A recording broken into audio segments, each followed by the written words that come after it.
పిత పుత్ర పవిత్రాత్మ నామమున ఆమేన్. మన రక్షకుడైన యేసుక్రీస్తు నామమున మీ అందరికీ శుభములు. క్రీస్తు స్వరం వీక్షకులకు స్వాగతం. యేసు ప్రభు మిమ్ములను మీ కుటుంబాలను చల్లగా దీవించునుగాక. ప్రియ సహోదరి, ప్రియ సహోదరుడా, ఇది తపాకాలములో 16వ రోజు. ఇది తపాకాలములోని 2వ వారములో శనివారం.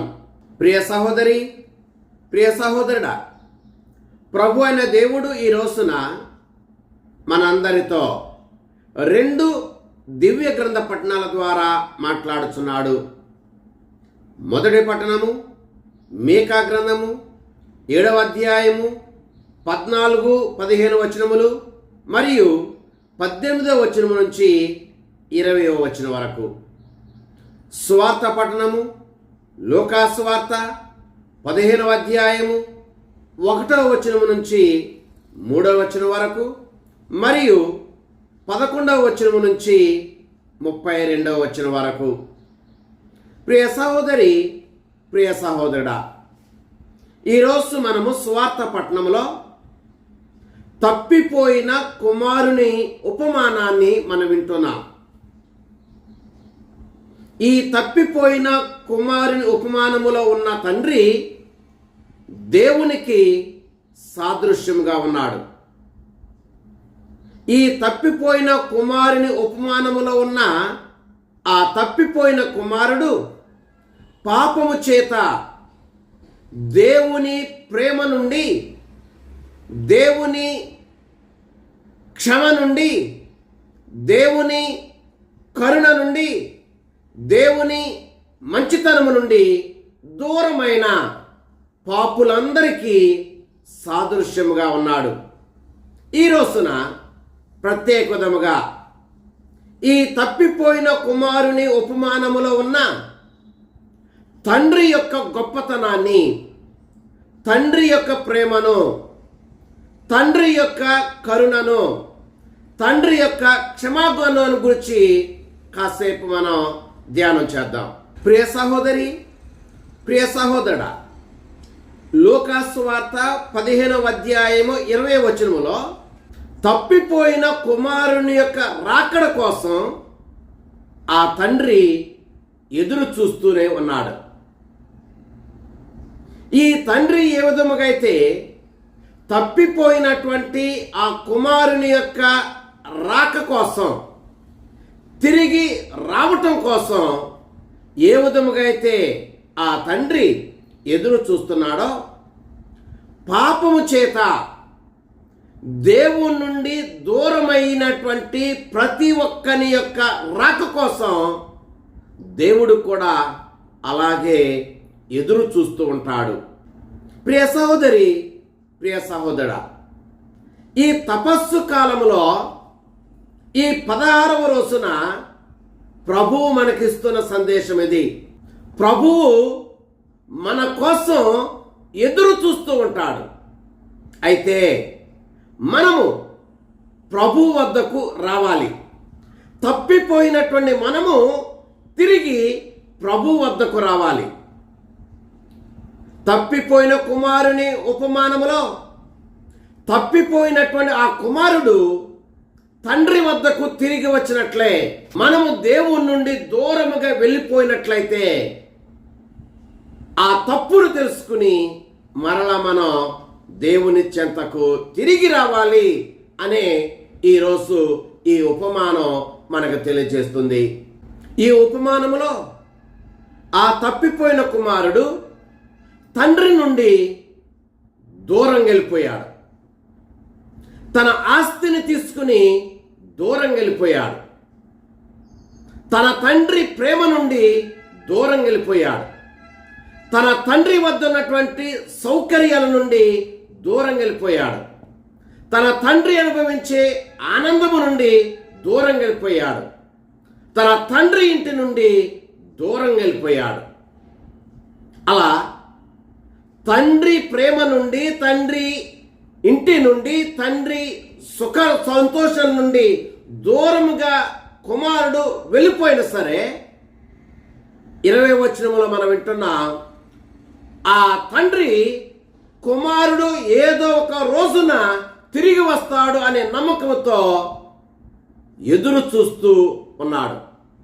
అలాగే మనము కూడా దేవుని నుండి, దేవుని ప్రేమ నుండి, దేవుని క్షమ నుండి, దేవుడిచ్చే జీవన నుండి, దేవుడిచ్చే మనశ్శాంతి నుండి మనము మన సుఖాలు కోరుకుంటూ దూరం అయిపోయినా సరే, దేవుడు మాత్రం మనము పశ్చాత్తాపముతో తిరిగి వస్తామని మన కోసం నిత్యం కూడా ఎదురు చూస్తూ ఉంటాడు.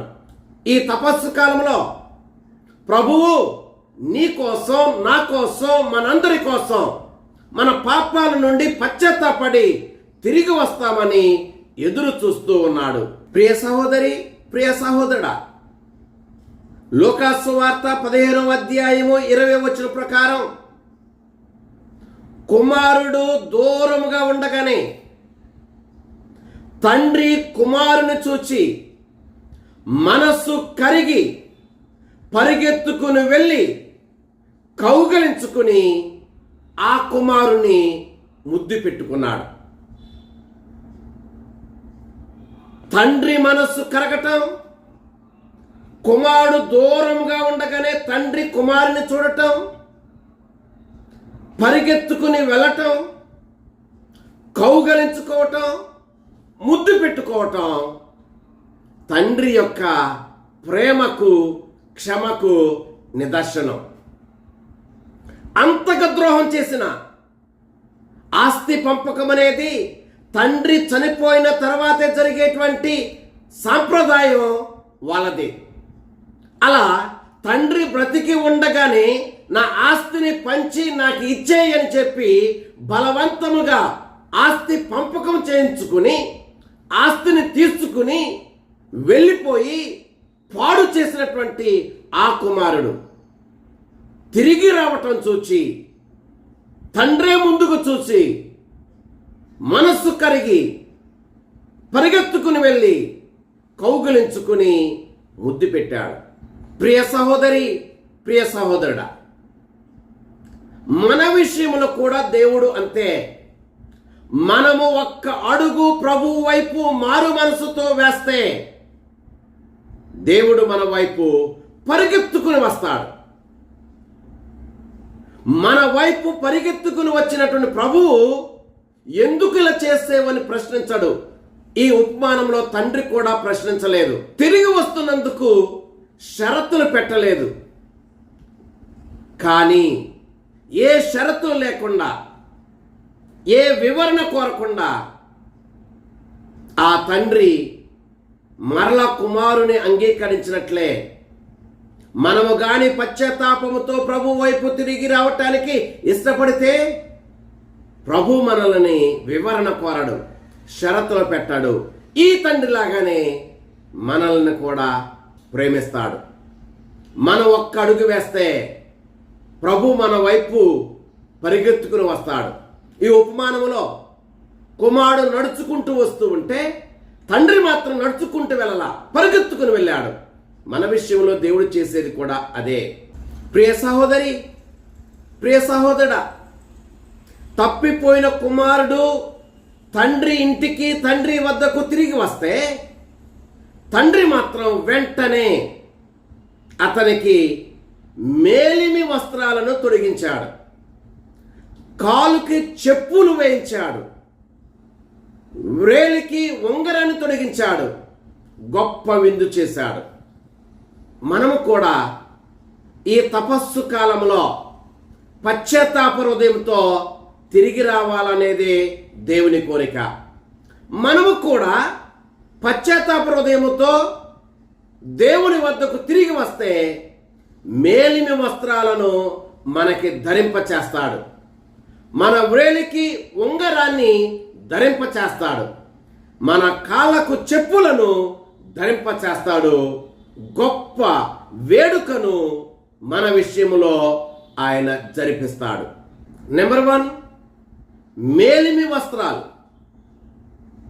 ప్రియ సహోదరి, ప్రియ సహోదరా, తప్పిపోయిన కుమారుడు తిరిగి రాగానే తండ్రి మేలిమి వస్త్రాలను ధరింపచేశాడు. ఏదో ఒక వస్త్రాన్ని ఇవ్వాల. మిగిలిపోయిన వస్త్రాన్నో, పాడైపోయినటువంటి వస్త్రాన్నో, పాత వస్త్రాన్నో కుమారునికి ధరింపచేయాల. కుమారుడు రాగానే మేలిమి వస్త్రాలను, తనకు తగినటువంటి మేలిమి వస్త్రాలను ధరింపచేశాడు. మనకు తెలిసినట్లుగా దుస్తులు ఆ వ్యక్తి యొక్క హోదాకి, దుస్తులు ఆ వ్యక్తి యొక్క స్థితికి నిదర్శనంగా ఉంటాయి. ఈ కుమారుడు తిరిగి వచ్చినప్పుడు తాను పోగొట్టుకున్నటువంటి హోదాను తిరిగి ఇస్తున్నాను. ఈ కుమారుడు తిరిగి వచ్చినప్పుడు తాను పోగొట్టుకున్నటువంటి ఈ ఇంటిలో తనకున్నటువంటి స్థానాన్ని తిరిగి ఇస్తున్నాను అని చెప్పడానికి నిదర్శనంగా మేలిమి దుస్తులను ధరింపచేశాడు. ఆ మేలిమి దుస్తులను ధరింపచేసే ముందు అప్పటి వరకు తాను వేసుకున్నటువంటి మురికి దుస్తులను తీసివేశాడు, పారవేశాడు. అప్పటి వరకు తను ధరించినటువంటి ఆ మురికి దుస్తులను, ఆ దుర్వాసన వస్తున్న దుస్తులను తన నుండి తీసివేసి పారవేశాడు. ప్రియ సహోదరి, ప్రియ సహోదరుడా, మన విషయంలో కూడా దేవుడు చేసేది ఇదే. పాపం వలన పవిత్రత అనేటువంటి దుస్తులను మనం పోగొట్టుకుంటే, మనము కానీ పశ్చాత్తాప హృదయముతో ప్రభు దగ్గరికి తిరిగి వస్తే పవిత్రత అనేటువంటి మేలిమి దుస్తులను మనకు ధరింపచేస్తాడు. అప్పటి వరకు మనం ధరించి ఉన్నటువంటి ఆ చినిగిపోయిన దుర్వాసన వస్తున్న ఆ మురికి దుస్తులను, పాపం అనే మురికి దుస్తులను మన నుండి తీసివేస్తాడు. ఆ పాపాన్ని మన నుండి దూరముగా పారద్రోలుతాడు. మరలా మనకి దేవుని యందు ఆ స్థితిని, దేవుని కుమారుని అనే స్థితిని మరలా మనకి కట్టబెడతాడు. నెంబర్ 2, ఉంగరము. తప్పిపోయిన కుమారుడు తన తండ్రి వద్దకు తిరిగి రాగానే తన తండ్రి అతని వేలికి ఉంగరాన్ని ధరింపచేశాడు. మనకి తెలిసినట్లుగా ఉంగరం అధికారానికి గుర్తు. అనగా అతడు దూరంగా వెళ్ళిపోవటం వలన పోగొట్టుకున్నటువంటి అధికారాన్ని మరలా ఉంగరాన్ని ధరింపచేయటం వలన తన ఇంటిలో గతంలో తనకున్నటువంటి కుమారునిగా తనకున్నటువంటి సర్వాధికారాన్ని మరలా తిరిగి ఇస్తున్నాను అని చెప్పడానికి ఉంగరాన్ని కట్టబెట్టాడు.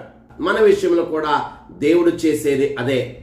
పాపం వలన మనం పోగొట్టుకున్నటువంటి ఆ స్థితిని, ఆ అధికారాన్ని, దేవుని కుమారులము అని చెప్పుకునేటువంటి ఆ అధికారాన్ని ప్రభువు మరలా మనకి తిరిగి కట్టబెడతాడు.